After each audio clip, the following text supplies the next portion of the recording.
Hi, this is Dr. Thom Mayer. I'm the medical director for the NFL Players Association, and I'm so pleased that Dr. Ken Mandel asked me to speak to this illustrious group. As you may know, I was in the midst of doing that. Some of you may have heard when a power company hit a main line and knocked it out. So this video is intended for those who wanted to hear a little bit more than you had a chance to hear before. So it's an honor to talk with you. Dr. Mandel asked me to talk about my experience in the National Football League Players Association and how our commitment to patient safety and demonstrably and measurably improved outcomes might offer some blueprint for you in terms of health system progress for your patients and your voice in leveraging that, negotiating that, and innovating through that.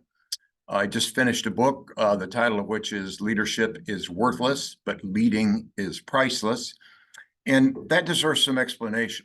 The reason I say that leadership is worthless, despite the fact that there's over 60,000 books with leadership in the title, over 6 million articles on leadership in the literature, leadership is a noun. It's just something you say, and anybody can say anything they want. But leading is priceless because leading is a verb, not only a verb, but a verb in the active voice. So leading is what you do repeatedly all day, every day. And we're all leading the best we can for the benefit of our patients, our families, in everything that we do.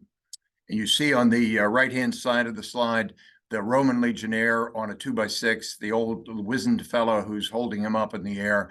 And the legionnaire says, "Bro, do you even lift?" And the old guy says, "I do. Yes, sometimes I do." And as you may know, the old fella is Archimedes. And Archimedes, among many wise things, said, "Give me a lever long enough and I can move the world." So what I'd like to share with you is some of the levers that may be helpful as you look to lead for your patients and your practice and all of the team that's involved with that. Most important slide, this is my email. If I can help you in any way, reach out anytime that you want, and I will answer and try to do whatever I can to be of help, because the only reason ever to give a talk is to try to help people, and that's what this is intended to do. I don't have a website. I got nothing to sell you, but hopefully I have some things to give to you that you might find to be a benefit. I don't have a social media presence. You don't have to like me. There's something deeply pathetic about that, but that's probably showing my age and my irascibility when I say that. So hopefully you'll like some of the things that I have to say and use them in the course of your efforts to improve safety, to improve outcomes, to improve quality for all of your patients. That, inconceivably, is what an all-American linebacker looked like back when the Earth's crust was cooling.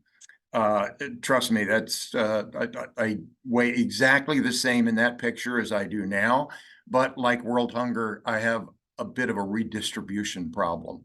So I'm working on that. So my point in showing a slide is simply to say, I will use some football analogies and football experience from what I've seen, both when I played, but also through the course of the time, the 22 years I've spent in the National Football League. So I want you to do three things when we talk about leading in times of crisis, and then three more. Number one, don't aspire to lead. You're already leading. Number two, embrace that fact that you are already leading and delight in it all day, every day. And then finally, inspire each and every member of your team to lead for the benefit of the patient, the benefit of those we serve. And then the three more are to think about leading in a radically different way. Number two, I want you to act on those thoughts within a week, because if you don't act within a week, you probably won't act at all, not because you're bad people, but because you're human, and that's human nature. If we don't act on what inspires us within a week, we're probably not going to act at all. And then third, we have to innovate, both yourself and your team, to evolve the system, because as we'll say, the way we're working isn't working, or it isn't working well enough. So innovation is necessary because the way we're working needs to be improved. It's iterative. And innovation does not occur at the speed of genius, intelligence, creativity. It occurs at the speed of trust, because without failure, there's no true innovation. Somebody said, I get a lot of calls, come to my healthcare system and help us talk about innovation and think about it. And I ask them a simple question: how successful are your innovations? What percentage of them succeed? And they say, oh, 92%, 95%. And my answer is, that's not innovation. You're just adopting best practices a little faster than the lady down the street, than the guy around the block. Innovation must involve failure. Make failure your fuel. And the only way to do that is to build an environment of trust. The English playwright Samuel Beckett was quite good at this when he said, try, fail, try again, fail better. So how do we fail better? Or as my friend Tom Peters says, fail forward faster. The only way to do that is to be able to innovate at the speed of trust. So these inconceivably are our three boys. Maureen, my beautiful and brilliant wife, and I had three sons, now young men. But when they were younger, I used to take them to school every day that I was in town. And when they got out of the truck in the morning, I always said precisely the same thing to them, which is one more step in the journey of discovering where your deep joy intersects the world's deep needs. I swear I said this to these guys. They prefer to take the bus. Trust me, they don't want to hear that from their dad. They might tolerate it from their mom. But my point is, you can't start with the world's deep needs. They're infinite, they're unfathomable. There's no bottom to the end of that well. So start with your deep joy. That was my plea to them. And that's my plea to you as well, as you talk about how we can go beyond touchdowns and begin to make a huge difference for all of those that we serve in the course of our professional careers and in our lives. So here's my question.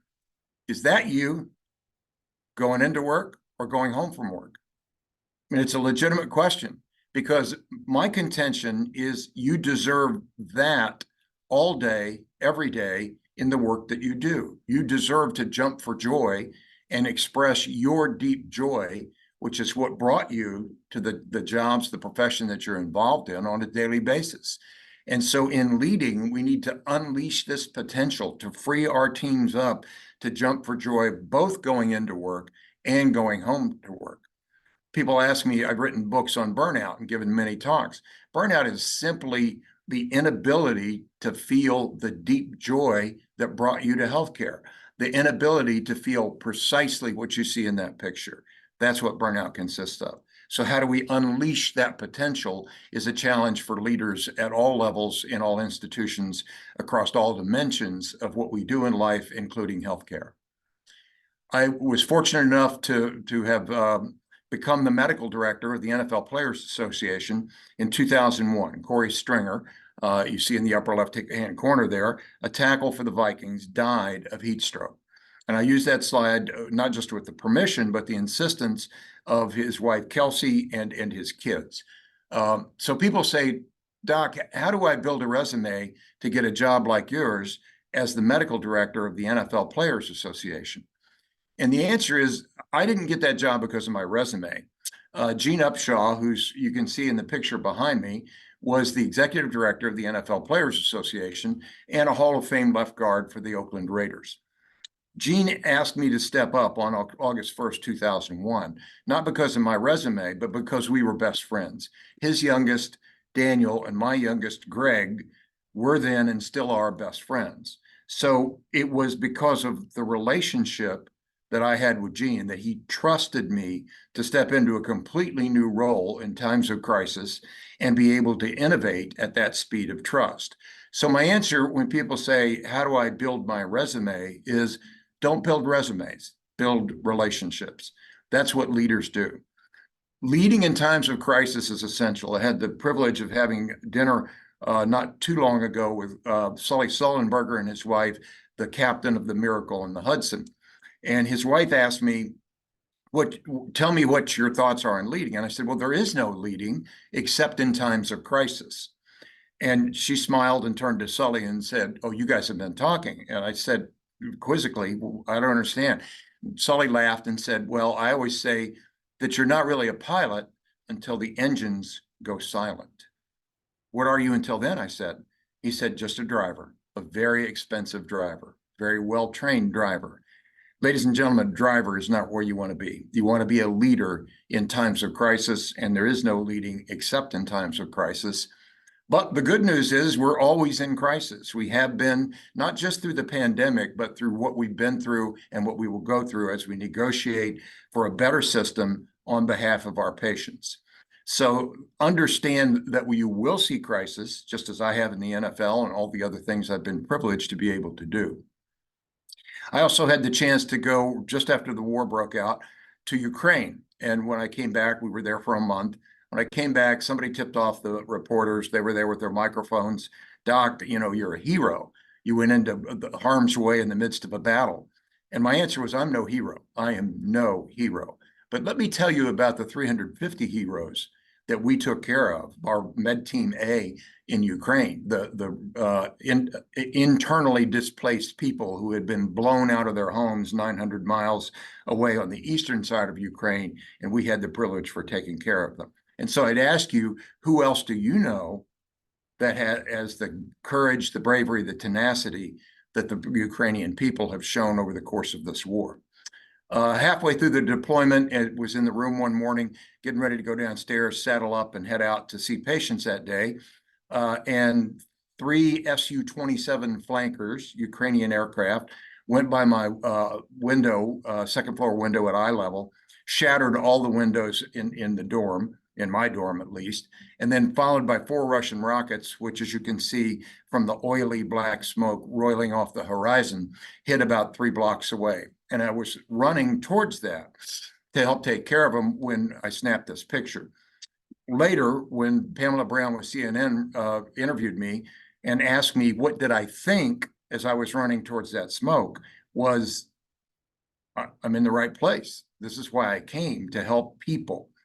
And so my question to you is, are you in the right place to exercise your deep joy, to jump for joy all day, every day, or most of the day at least, in order to celebrate the fact that you're able to help others who've signed up to be in your practice for you to take care of and your team to take care of? I'll play this. Now and Bill's player is down. And that is DeMar Hamlin. First, I'd like to thank the first responders. So my point there is this: many of you recall what happened when that occurred.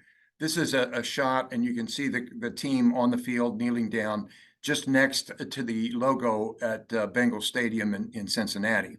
As it turns out, there were 3 emergency physicians, 3 of the best resuscitation scientists in the world, who were within 30 yards of DeMar when he went down, and they're the folks taking care of him there. Did they just happen to show up at that game? No.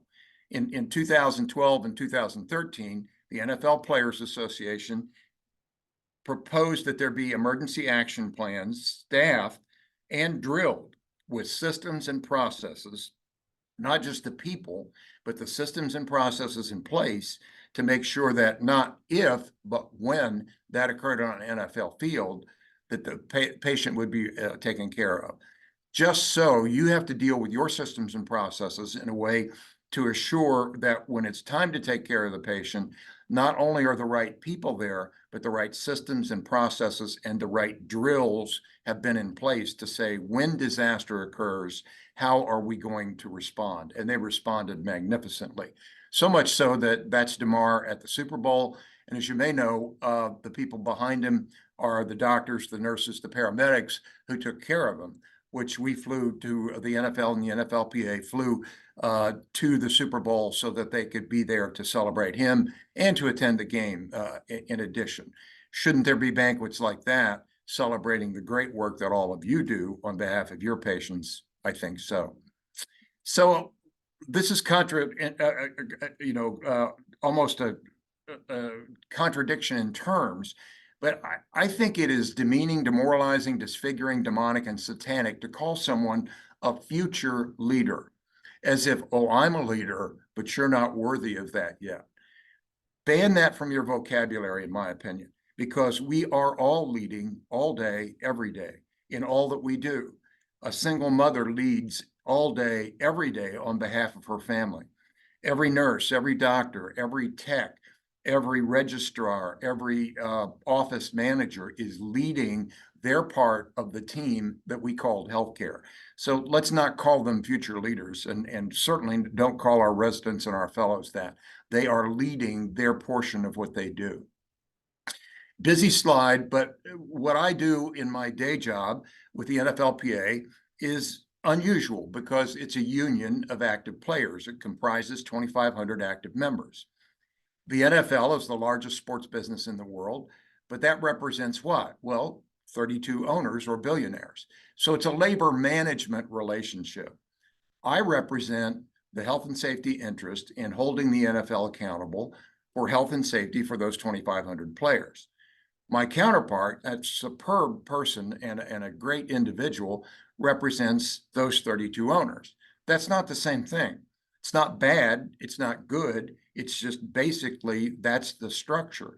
Same is true of you when you negotiate with the healthcare system, when you negotiate with payors, when you negotiate for systems and processes for your patients. You represent those patients' interests, and the folks across the table, or maybe they're sitting next to you, represent a different interest. The more that you can make sure those interests overlap, the better.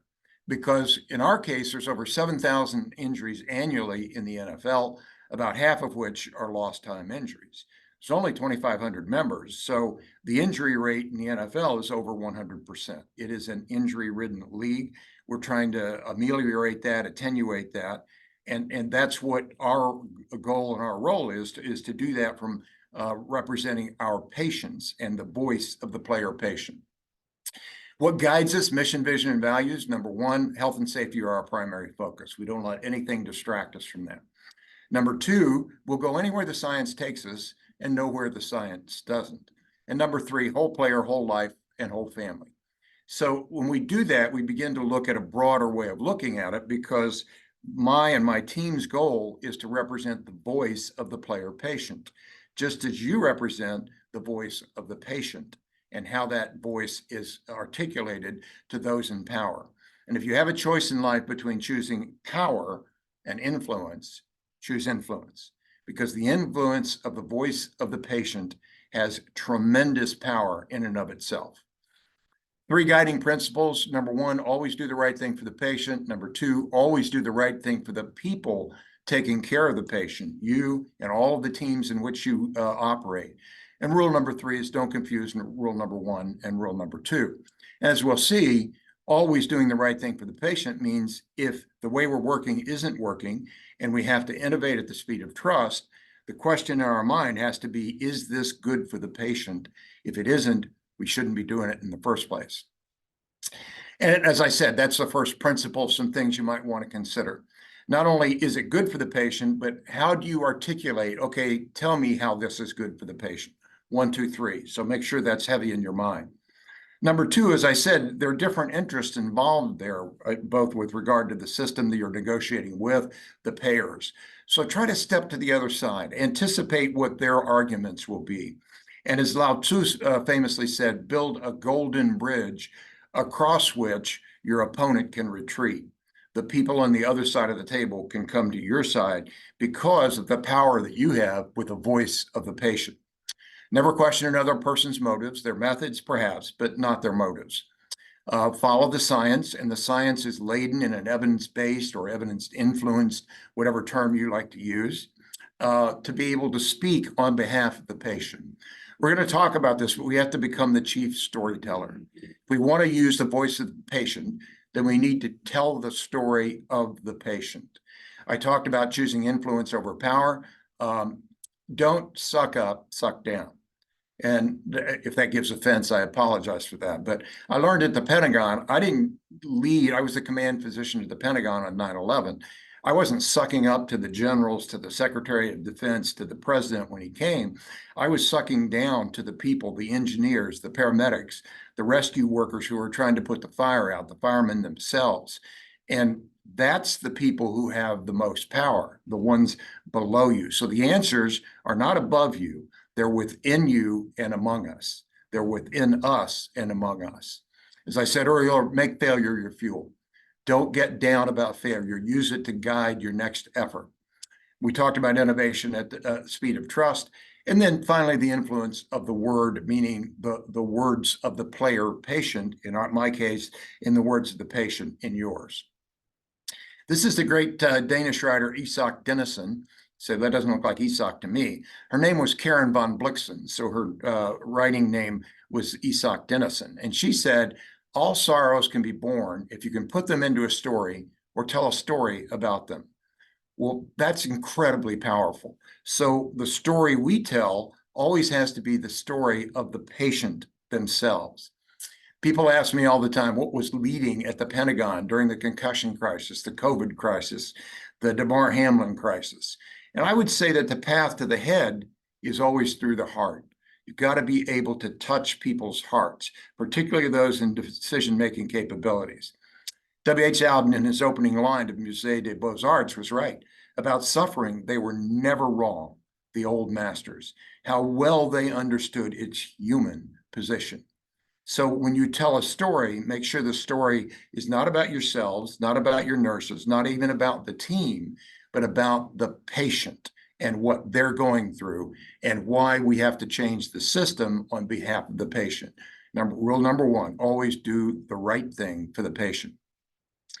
That drives us in the NFLPA to a precision personalized medicine foundation.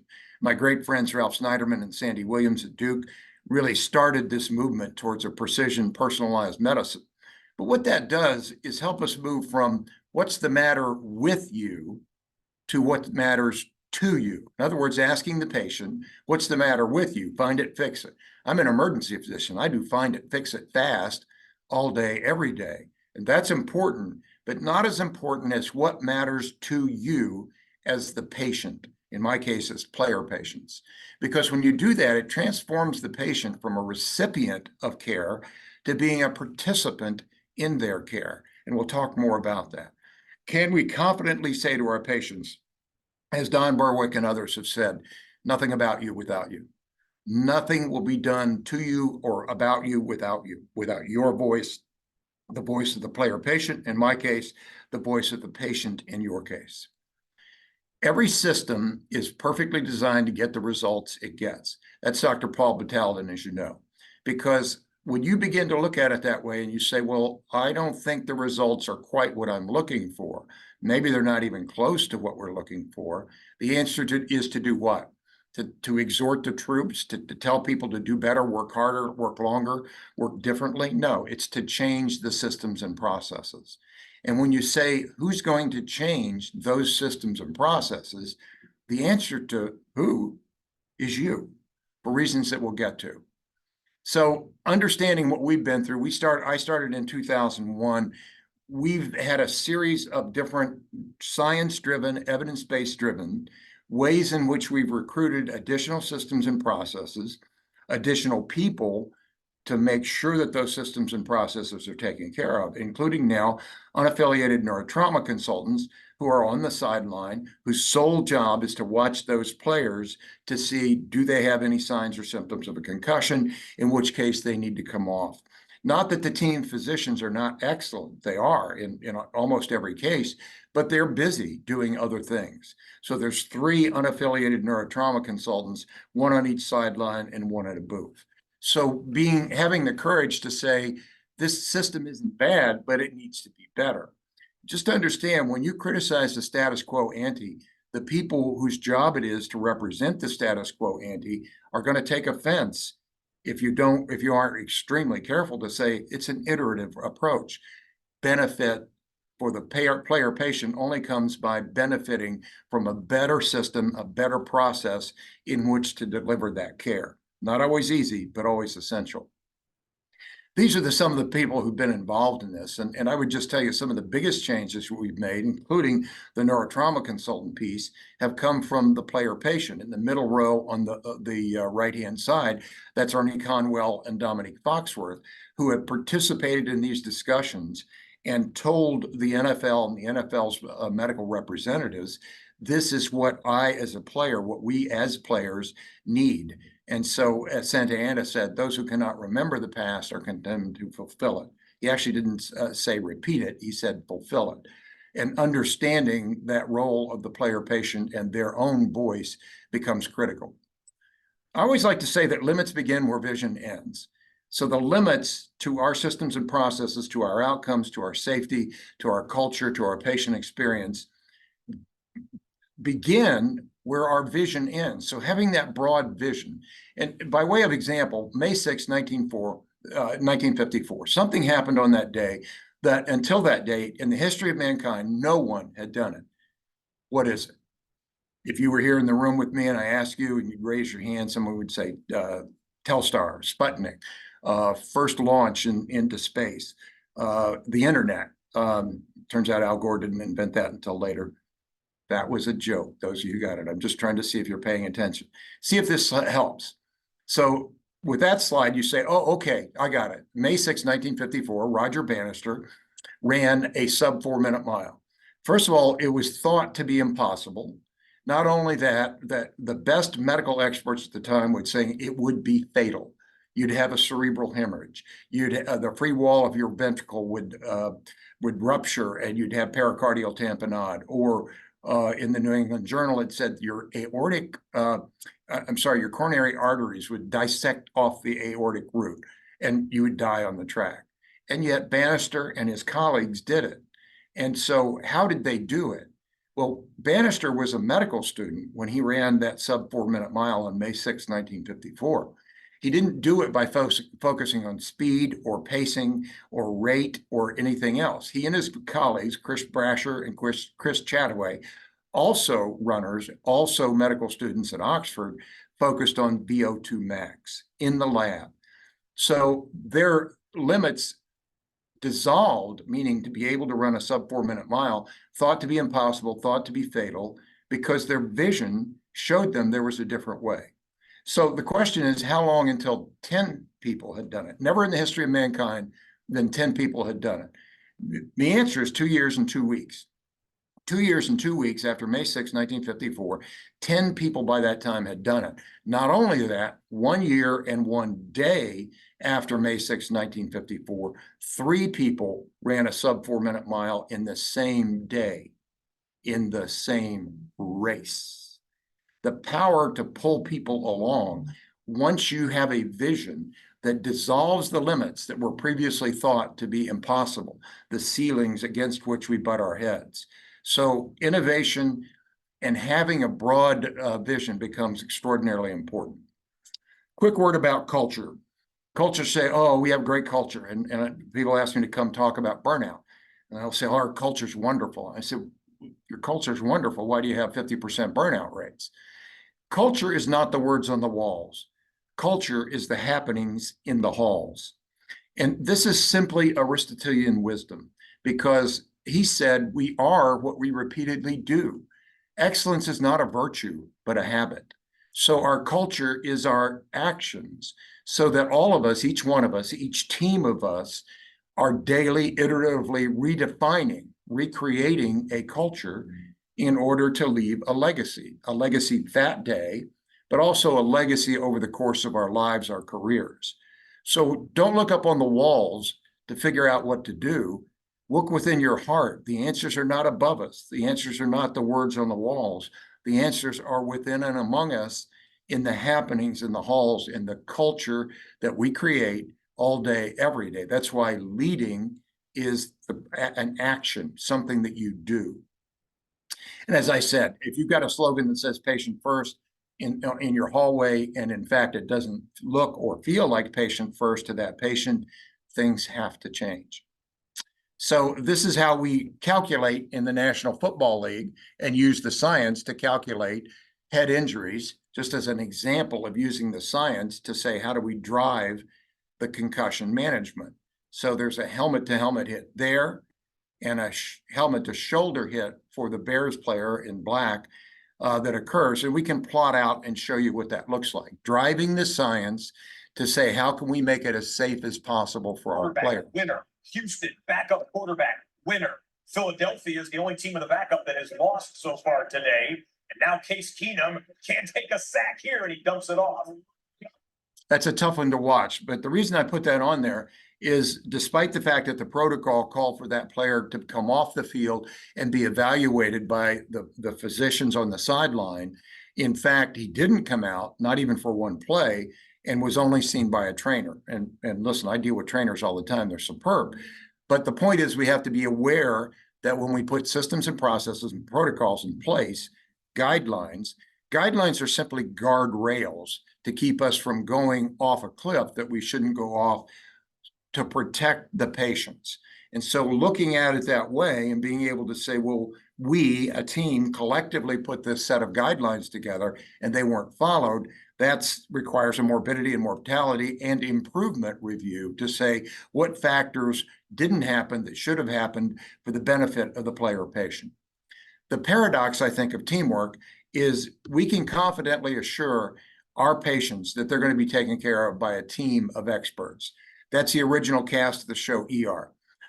Those 9 characters, or 10 characters, I'm sorry, 9 characters are set up and were cast and written to be incredibly smart people. They're also incredibly good-looking people, except for the guy in the middle of the back row, Mark Edwards, who looks like me with a little bit of hair and glasses. So the point is that a team of experts, you can recruit that. You can recruit smart pretty easily. But can you assure our patients that they're going to be taken care of by an expert team? Because a team of experts and an expert team are not the same thing. So focus on teamwork and the importance of what that teamwork means for you, means for the team, but also means for the patient, so you can jump for joy and they can jump for joy in the course of their daily work. I would say that smart people don't equal smart teams. If you're a Falcons fan, I apologize. This is what's known as the 26-3 Super Bowl, because the Falcons were up 26-3 over the Patriots in that Super Bowl. And yet in the second half, the Patriots came back. And the question is, what happened? Who did it? Well, Tom Brady, TB12. Tom comes out, master of halftime adjustment. Well, it's true, but that's not how they won the Super Bowl. Bill Belichick, master at modifications in halftime, changing the game plan. True, but it's not what happened. What happened was a 67-year-old man, Dominic Scarnecchia, everyone refers to him as Coach Scar, he's now retired. He was the offensive line coach at the time of the Patriots. And at halftime, he went in and told his players, "What have I taught you?" The answer is thumbs up, fingers out. Do that for me, please, as you listen. When you do that, where are your elbows? And you're going to find that they're in at your side. He said, guys, what you've been doing is putting your thumbs in and your fingers out. And if you do that for me, please, what happens? You've just created 2 levers. Give me a lever long enough and I can move the world. So instead of blocking the fundamentals that they were taught, what you see on the right-hand side is with Tom Brady throwing the ball, the offensive lineman has his thumb in and his fingers up. And as you can see, number 44 in red, the edge rusher can't get around him because there's not a lever there. So my point is, don't just coach and mentor, but coach details. Help use the levers of leading for the good of your patients and also for the good of the people who take care of the patient. Rule number 1 and rule number 2. Another Super Bowl analogy, in Super Bowl 54, if you fast forward in February 2nd, 2020, Patriots are playing the 49ers. They're down 20-10 in the fourth quarter with 7 minutes and 13 seconds remaining. And as you'll hear, Joe Buck says they need some Mahomes magic. Patrick was not playing as well as he would have liked, and I say this with his permission. Patrick goes to the sideline during a timeout to review a previous play and says, "Do we have time to run WASP?" So what do you mean you have time? It's 7 minutes and 13 seconds. This is a football term. What he's saying is, can I get enough protection from my offensive line? Because the 49ers defensive line and linebackers were putting tremendous pressure on him to run WASP, which is a play that takes a few seconds, good 5 seconds to be able to develop. So he says that to Eric Bieniemy, the offensive coordinator, and also to Andy Reid. He goes in the huddle and he says, "Gun, tray right, 2-3 jet chip WASP, Y funnel on 2. You'd say, what does that mean? I don't understand what that means. Number 1, my players are very smart. Understanding what that means, not only does every player know their responsibility, they know every other player's responsibility in that. And what it means is gun, shotgun formation, tray right, tight end to the right, Travis Kelce to the right, trips left. That's what Trey Wright means. 2-3 jet is the offensive line formation. Chip means they're going to chip to the outside, and the outermost either defensive end or tackle will be blocked on that chip formation. Wasp is on, as you look at the receivers on the left-hand side, the middle one runs a wasp formation, which is essentially a post corner route, which takes time. That's Tyreek Hill. You'll see that in a second. You also see DeForest Buckner on the 49ers do essentially a stunt where he loops to the outside and hits Patrick. So they scored on the, not only they didn't score on that possession, but the next 3 possessions they scored and won the game. So here's what it looks like, and hopefully you can see and hear. It's some Mahomes magic.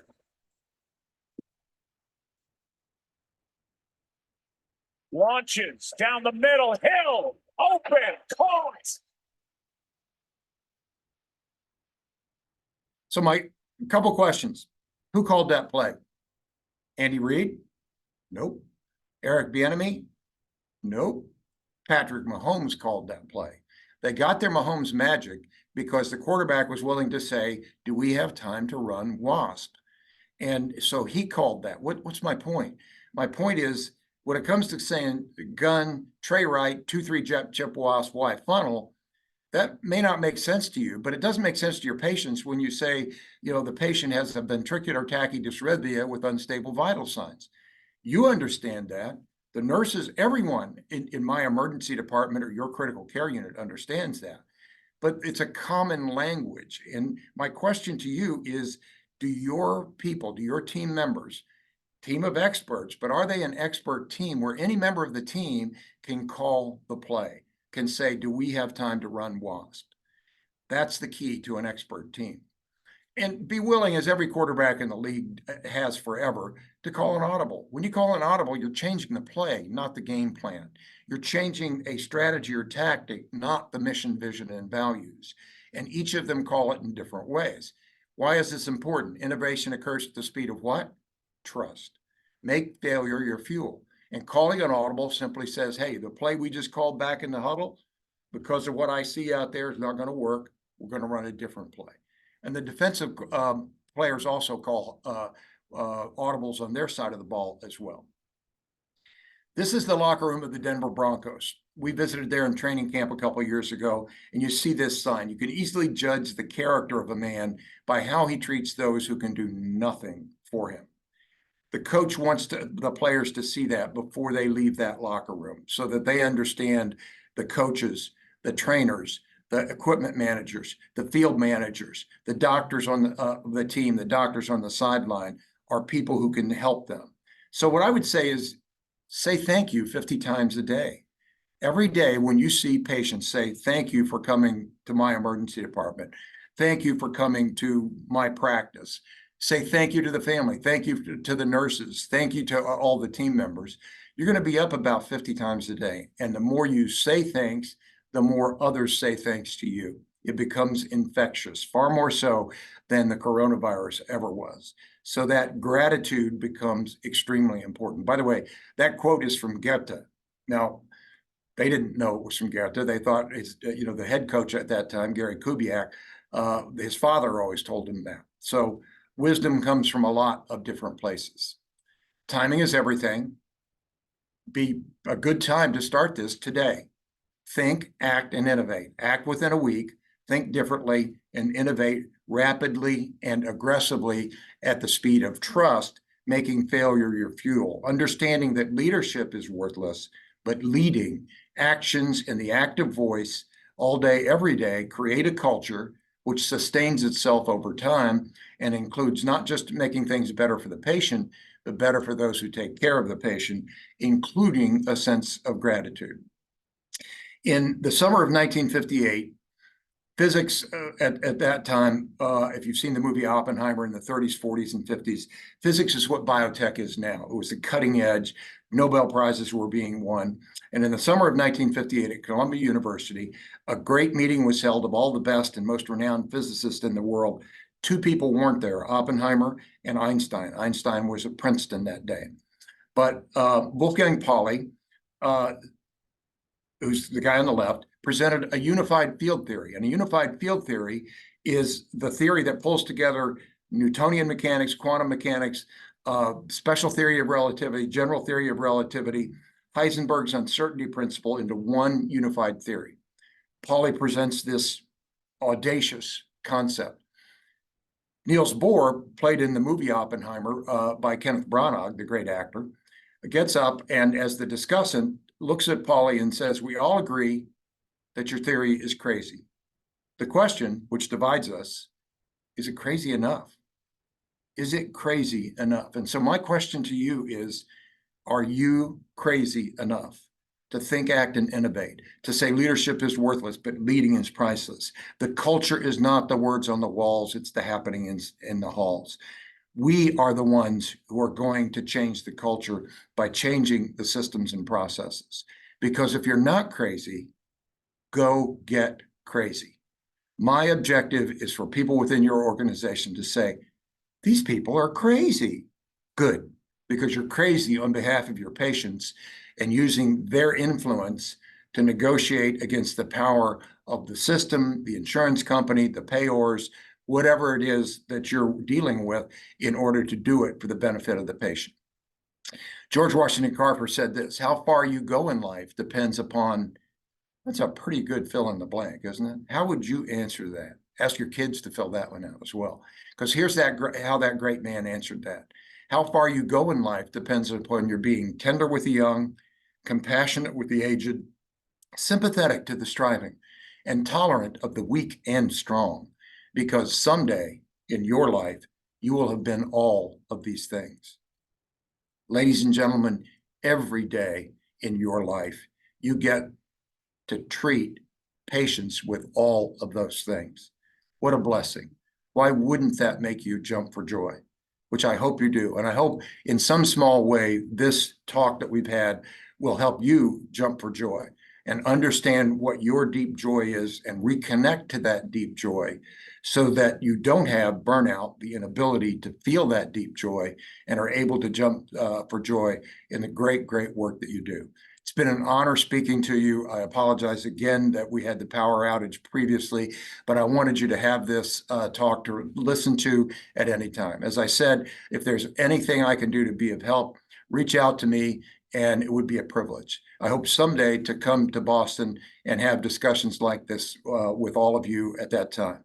Thank you again, and I appreciate your forbearance with this talk and the fact that I had to do it by Zoom so that you'd have something in your hands. Take care, have a great day, and thank you for all the things that you do.